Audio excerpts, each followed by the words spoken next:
แล้วองค์เอ๋ยองค์พุทโธเหนือเก่าของไทยเฮาเสด็จหลวงประชาชนทั้งปวง8ทั่วเมืองใหญ่น้อยได้คอยน้อมมัดสการเดี๋ยวค่อยน้อมมัดสการขอวอนวาน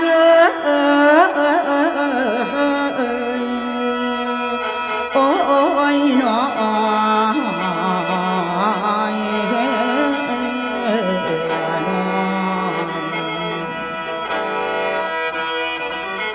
แล้วนี่ล่ะพ่อแม่เอ๋ย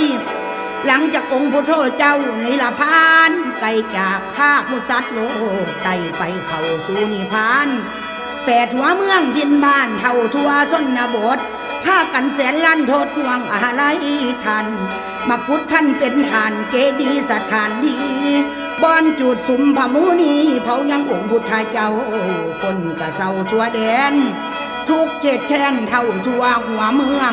พากันไล่น้องเนืองมัดสการวานน้อมพากันมาห้อมต้อมมาพุทธพันบนที่เห็นเจดีย์อยู่เสียดฟ้าสถาตั้งตางานตากัดสปะบอซาองค์เอกอรหันต์พ่อดีตามมาทันก่อนเตโชใหม่ก็เลยย่อมือไหวขอขมาลาโทษขอให้โปรดผู้ข่าผู้มาสาดกลัวไผเพราะว่าตอนนั้นได้อยู่ในป่าบำเพ็ญความจำเป็นเดินทางอย่างไกลก็เลยซาขอให้บาทาท่านดลบันดาลออกมาก่อนผู้ข้าขอวิงวอนประนมก่อนกราบไหว้ไปเท่าจังสินีว่าทอนี้พระองค์ปอนพระบาทาผ่าผู้สาพันศพ500ผืนก็เลยพ้นบ่ท่านดนขึ้นเข่าปกติคือเก่ากัดสปากอาบเท่าขึ้นเข่าดังเดิมขาดเตโชเลยเริ่มเผามุนเนาะเป็นจุนเป็นพระบุญบารมีได้สร้างสมมุมเฮาฝูงมันลากกษัตริย์เจ้าหัวเมืองทั้ง8เมื่อนั้นเด้อบ่มีฝนบ่มีแดดวิสาขาบาทพอมขันดาวล้อมหน่วยพระจันทร์ขันดาวล้อมหน่วยพระจันทร์แสนลำพัน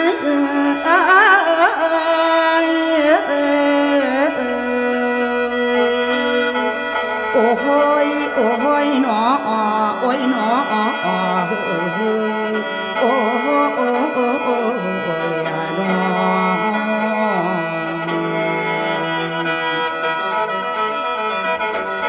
แล้วรัศมีห้อยสันยันหงพดุงสีพระมุนีโคดมสู่นิพพานเมืองฟ้า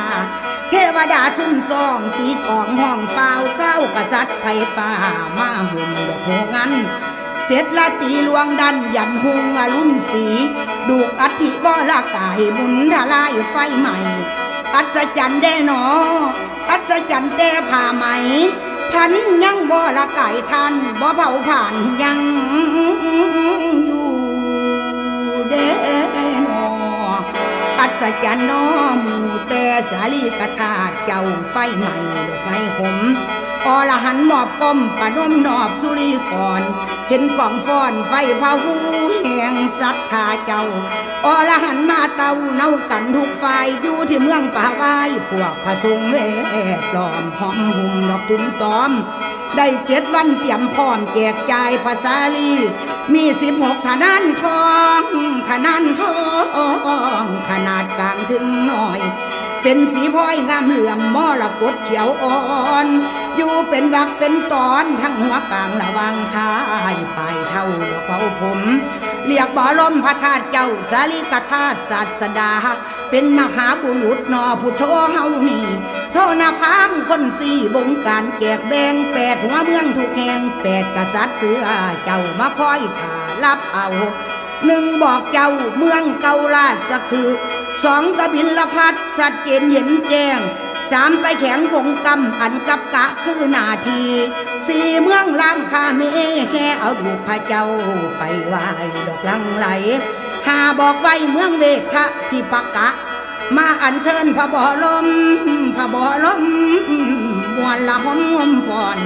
หกเด้อพอเมืองป่าไว้คนขอนตอนเผาจูดจีเจ็ดเมืองไผ่สาลีได้สาลีกระทาแล้วพอปานแก้วด้วยมานี่นอกจากนี้เมืองใหญ่คนหลายแปดกุศินหน้าลายดาลายกายของน้องหล่นคนก็มาซ่อซองตีกองเห็นแห่ส่วนว่าแขวบักแง่โทนเอาข้ามเสียงไว้อยู่ในเก่าระวังผม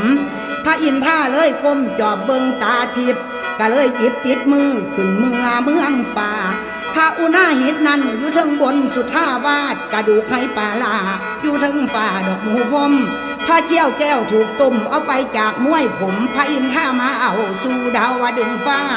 พระมาหินทีลาอรหันตาเจ้าเลยขอเอาคืนทีได้288 สัวปีแต่อยู่ทั้งสันฝ่าจังมาอย่างพุทธภูมิเดี๋ยวนี้คนหอมหุ่มยุคเกาะใหญ่ศรีลังกาได้บูชาพุทธคุณกระทั่งปุ่นปานนี้แขวเบื้องซ้ายนี่ตีเสด็จหนีไปกำเมืองคันธาลาดแคดสามีทุกมือลือลำซ้ำกันแขวเบื้องซ้ายส่วงล่างตกระวางศรีลังกาคนบูชาเศร้าบุตรนอพระธรรมนำพร้อม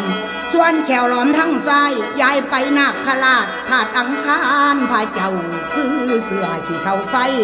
แม่นพระราชาไทยเอาไปป่าปิพิวันจุลงในเจดีย์ที่บูชาไว้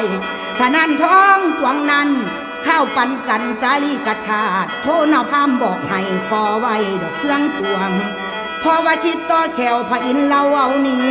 เสื่องไว้ในมวยผมหลุดบ่อเห็นเย็นจ้อยผ่าลัดแอวนั้นอยู่แดนเขาคอยปาตาลิบุตรสุดทีบาดใส่เขานั้นตีเกาะลังกาอยู่ยังขันฟังแล้วให้จื้อเอาขันฟังแล้วให้จื้อเอาบุญของเฮาโอ้ยหนอโอ้ยหนอโอ้โห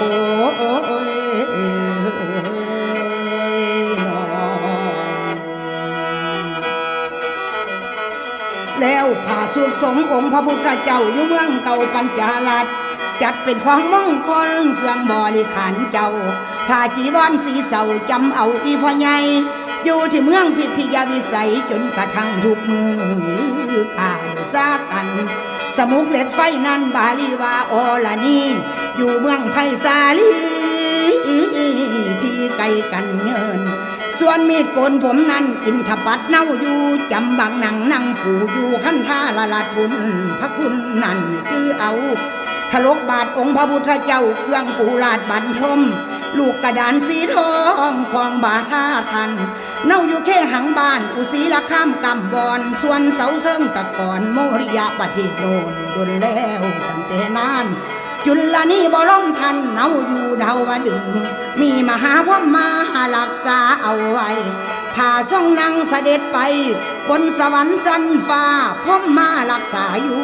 ปูซาแทนพระเจ้าบ่มีเศร้าเก่าหมองท่านั้นของบานั้นตวงพระธาตุสาลีอยู่กุศินหน้าลายเบียภายใหญ่ไว้ให้ฟุ้งคนได้กราบไหว้แทนพระองค์ทรงอยู่แม่นสิคูหลวงแล้วพระธรรมเจ้าบ่เก่ามองพระธรรมเจ้าบ่เก่ามองใส่ห้อง